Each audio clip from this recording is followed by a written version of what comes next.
Do not forget, you can support the channel with a like, and you can also subscribe to be aware of the latest published videos. Thank you. We hope that here you can find the latest news, ideas, and discoveries from the scientific world. Brutus of Troy, first king of Britain or just a myth? Whether Brutus of Troy was Britain's first king and London's founder remains a controversial subject debated among scholars. Yet, some consider the story of Brutus of Troy to be a historical account based on actual events. It is a fascinating story originating from intriguing myths. According to medieval legend, the founder and first king of Britain was the Trojan exile known as Brutus of Troy, who was said to be the descendant of the Trojan hero, Aeneas. This legend first appears in the Historia Britannicum, a 9th century historical compilation attributed to Aeneas, a Welsh monk of the 9th century. Geoffrey of Monmouth gives a similar but more detailed account in his Historia Regum Britanniae in the 12th century. The problem with both accounts is that Brutus of Troy does not appear in classical works and is not regarded as a historical figure by most historians. From the Historia Britannicum, we learn that the island of Britain derives its name from Brutus, a Roman consul who conquered Spain.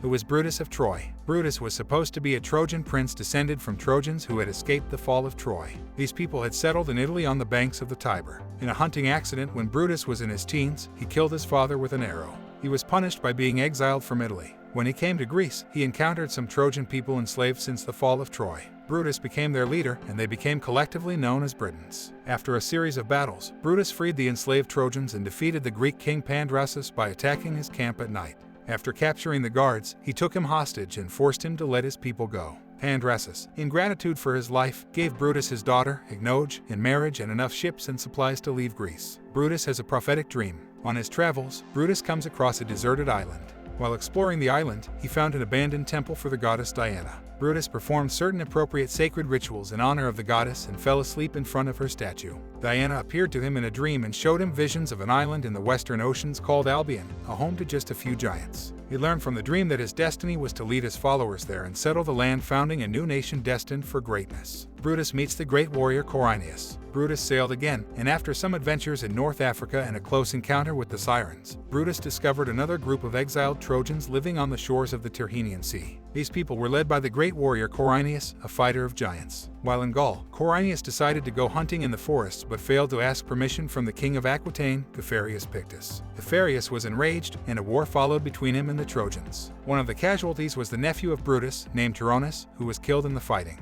Brutus and Aeneas arrive in Britain. The Trojans had more battles with the Gauls, and although they were primarily victorious, they were aware that the Gauls had an advantage in numbers and in being on their home ground. Brutus and Aeneas decided to return to the ships with their men and continued their voyage to Britain, then called Albion. They landed on Totocium Litis, the seacoast of Totnes. They meet the descendants of Albion, a race of giants led by Gog and Magog, but Brutus and Aeneas defeated them. Brutus renamed the island after himself and became its first king. Aeneas became ruler of Cornwall, which got its name after him. The two founders and the first king of Britain experienced harassment committed by the giants against them. Still, finally, they killed the giants, except for their leader, the largest giant Gomagid, who was saved for a wrestling match against Aeneas on Plymouth Hoe. Aeneas threw Gomagid over a cliff to his death. Brutus then founded a city on the banks of the River Thames, which he named Troia Nova. The name was then corrupted to Trinovantum, to be later called London. Brutus Stone. Geoffrey's Historia says that Brutus and his followers landed at Totnes in Devon. A stone on Fore Street in Totnes, known as the Brutus Stone, commemorates this. Today, the Brutus Stone is said to mark that spot in the modern-day town of Totnes. There is also a similar stone in London. The legendary London Stone, also known as the Stone of Brutus, has been a city symbol for at least 900 years. The mysterious Stone of Brutus was brought to London, but the reason for this decision remains unknown. Several theories attempt to explain the stone's enigmatic past, but even to this day, this mysterious stone refuses to give up its secrets. The death of Brutus. Based on ancient sources, Brutus gave his people laws and rules for 24 years until his death and was buried in Trinovantum. His kingdom of Britain was then divided into 3 kingdoms ruled by his 3 sons. Locrinus ruled England, Albinactus was a ruler of Scotland, and Camber became a ruler of Wales. Was Brutus of Troy the first king of Britain and the founder of London?